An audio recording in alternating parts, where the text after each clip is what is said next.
A graça e a paz, povo de Deus, meu nome é Diego Nunes e nós chegamos até o 10º episódio falando sobre a história da igreja e hoje nós veremos Martinho Lutero e a Reforma, quando a verdade volta a ser proclamada. No último episódio, vimos que durante a Idade Média surgiram vozes questionando os desvios espirituais da igreja. Homens como John Wycliffe e Jean Hus, eles prepararam o caminho para algo ainda maior. E então chegamos ao século XVI e é nesse momento que surge Martinho Lutero. Lutero era monge, professor e estudioso das Escrituras, e quanto mais ele estudava a Bíblia, mais percebia uma diferença entre o Evangelho de Cristo e algumas práticas religiosas da época. Um dos maiores problemas naquele período era a venda de indulgências. As indulgências eram documentos vendidos com a promessa de redução de punição espiritual pelos pecados.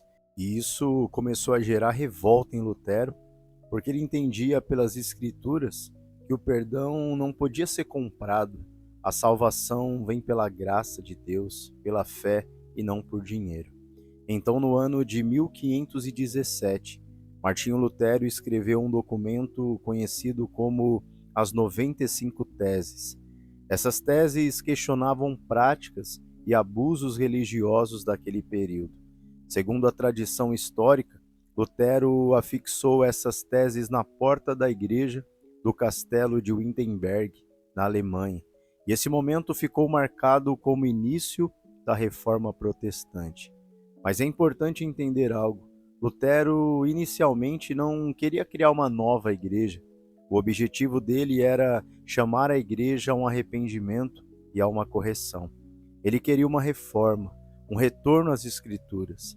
E algumas expressões ficaram muito fortes nesse momento. Uma delas foi sola scriptura, ou seja, somente as Escrituras como autoridade final da fé. Outra expressão importante foi sola fide, a salvação pela fé. E isso trouxe uma mudança enorme para a história do cristianismo. A Bíblia começou a ser traduzida, o povo começou a ter mais acesso às Escrituras e a reforma se espalhou por vários lugares. Mas aqui está a lição mais importante. A reforma não começou apenas como um movimento histórico, ela começou quando homens voltaram à palavra de Deus. Isso continua necessário até hoje, porque sempre que a igreja se afasta da verdade, ela precisa voltar ao fundamento, voltar a Cristo, voltar às Escrituras, voltar à essência do Evangelho. E a pergunta que fica é: nossa fé está construída na palavra ou apenas em tradição? Que Deus nos dê um coração ensinável e compromisso com a verdade. Você que está acompanhando esses devocionais falando sobre a história da igreja, pode ter certeza que nos encontramos no próximo devocional. Que Deus te abençoe.